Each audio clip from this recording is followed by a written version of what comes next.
Welcome to the city of Derby. We're in the very, very heart of the city, and I'm with one of the best tour guides in the region, Ashley Waterhouse. Ashley, it's love to see you. And you as well, Simon. Now, we're behind the statue of Bonnie Prince Charlie. What a great story.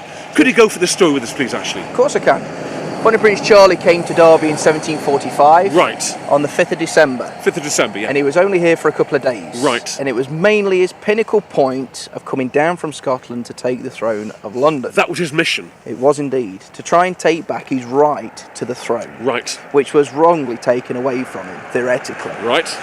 What ended up happening was, Bonnie Prince Charlie came into Derby with 3,500 men. Yes. And with Derby being such a small place, we had 5 roads it was coming in. So he ended up having his army coming simultaneously around to make it look like a huge army was coming to Derby.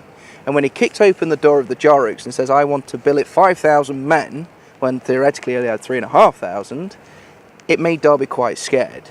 Because the rumours that they'd heard about the Scottish, yes, you know what I mean, they were going to eat your babies. Rapings of women, etc. Exactly. Yeah. And everybody fled Derby. Even the Derby Blues that were here for days to try and arm Derby and to stop Bonnie Prince Charlie coming past this point to go to London. Yes. As soon as he heard the Highlanders were on the way, he actually gave orders for the men to turn left and march to Nottingham. He actually marched to Nottingham to go and get the gunpowder and the guns because they had none here. Right. But as soon as he got to Nottingham, yeah.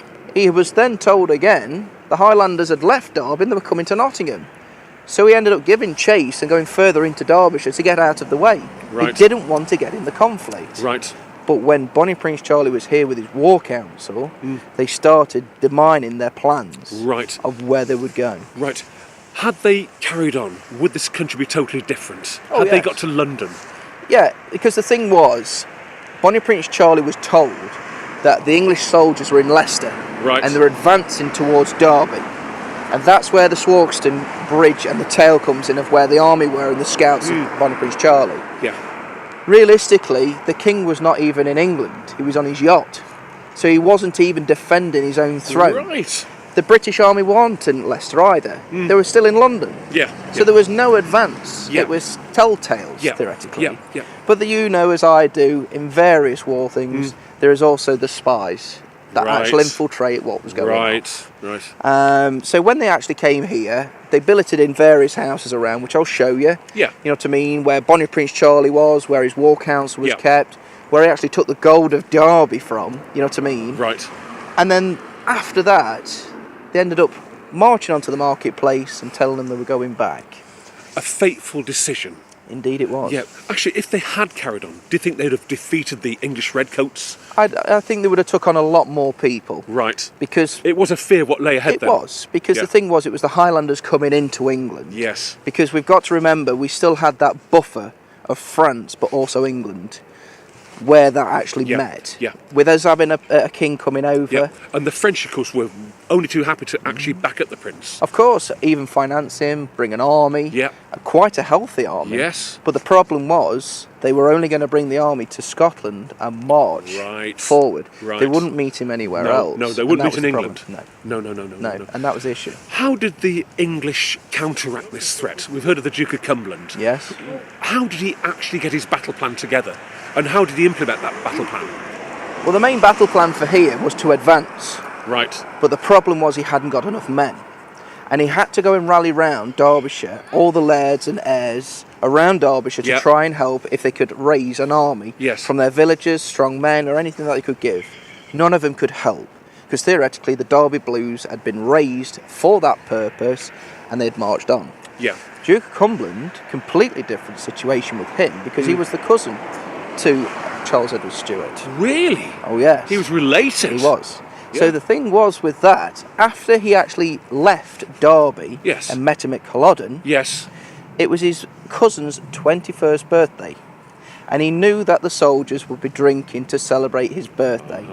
And this is where the Highlanders were supposed to advance onto the army, to the British, and to take him out at Culloden. Right.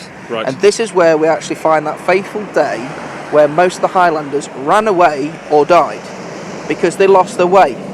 They were actually living and sleeping in holes, and they only woke up by the drums of the British advancing towards Culloden. And I should imagine that they'd be quite shattered from the long journey from Derby back up to the Highlands. Yeah, because and malnourished, and probably very badly equipped. Indeed, and the thing was as well, Charlie had already won battles coming down to England. Yeah.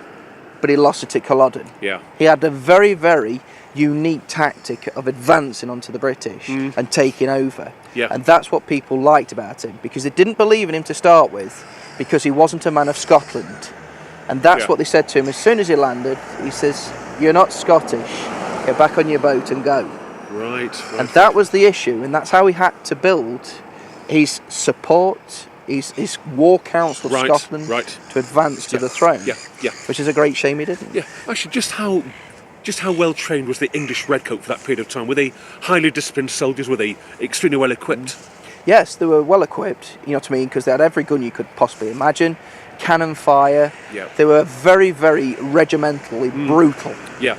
They would not stop, they would advance, they would do as they're told, they would not break away from a square. They were highly disciplined troops. They were indeed. Yeah, and at Culloden, did they have a tactic where they would look after the man on their right side? They'd actually use the bayonet to protect the man on the right-hand side, wouldn't they, really? And that's the thing, you know what I mean? It was the square formation to advance forward, and they had everything ready. Yeah, because the Highland charge would be quite frightening, wouldn't it, really? Oh, right. Well, you hear of many Highland charges where they're naked and painted blue, charge and advance, you know what I mean? Yeah. Anything that they had. Indeed. I think we still see it today in Edinburgh, don't we? Right.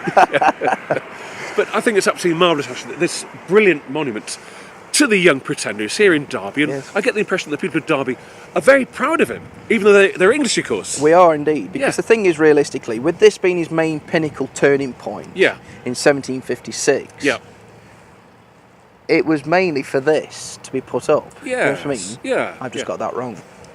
1745. 1745.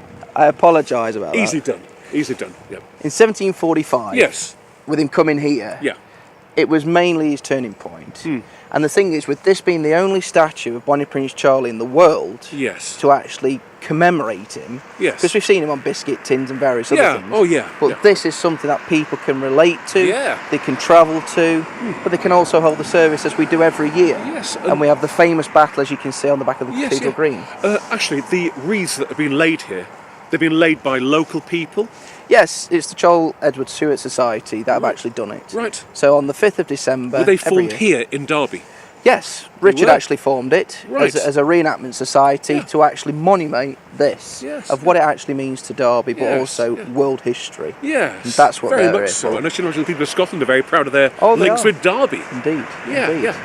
So absolutely amazing, actually. I've got to say that it's a credit to the people of Derby, and must be great for tourism as well. It is. You know what I mean? A lot of people come and take photographs of it. They come and talk about it. And they probably don't expect to see it either. No, and that's the thing, because we've got local areas and local places you can actually see where Bonnie Prince Charlie's troops were. Where you can go and have a drink, you can read some of the items, or even in the museum. But coming to see something here, you know what I mean, is just unique. So the last question, actually, let's just say if the young Pretender had got to London, taken London, the French army invaded, what would the future of this country have been then? Completely different. Completely different in what way? I think we would have been more united with France, as we once were, instead of it being the clash of them and us. And I think it would have been more of a Catholic country. As we've seen over the period of time, from Protestant to Catholic, various monuments and churches, cathedrals being set up and changing periodically over different destinations. And I think realistically, it would have shown somebody else. Because realistically, with this guy here, Charles Edward Stewart, if he would have took the throne, he would have been another Charles III. And realistically, Charles, who is Prince Charles of Wales, he will be Charles III now, instead of the fourth. Of course. And the thing is, when he actually visited Derby, there's a plaque in the cathedral that he wished to go and see, to actually pay his respects to know exactly what this gentleman was trying to do. And actually try and change periodical history for the country. Absolutely amazing, actually. But the thing is, what we don't realise is, with Bonnie Prince Charlie, no, he didn't take the throne. Yes, he did escape England, and he fled a very different life completely as a drunken old man in Italy. And at the age of 68, he was just going through his third divorce. Third divorce. Yes. Very good friends with the Pope. And 4 men from America came to visit him. And they actually offered him the kingship of America. They offered him the throne. Right. Because of the throne he couldn't get in England, yes. they offered it to him. And he turned around and said, "What can an old feeble man of my stature do for America?" And the 4 men left the room and disappeared. And Bonnie Prince Charlie died peacefully later on. But that was all because George Washington didn't want to be the head of state of America. My goodness. Until 11 years later, he became the first president of the United States. Right. But he could have been the king of America. Amazing. It's an incredible piece of history. It is. And an incredible period of time as well, actually. It is indeed. Absolutely marvellous. Well, let's have a look at this fantastic city of yours. Yeah, more than welcome. Very good. Have a look.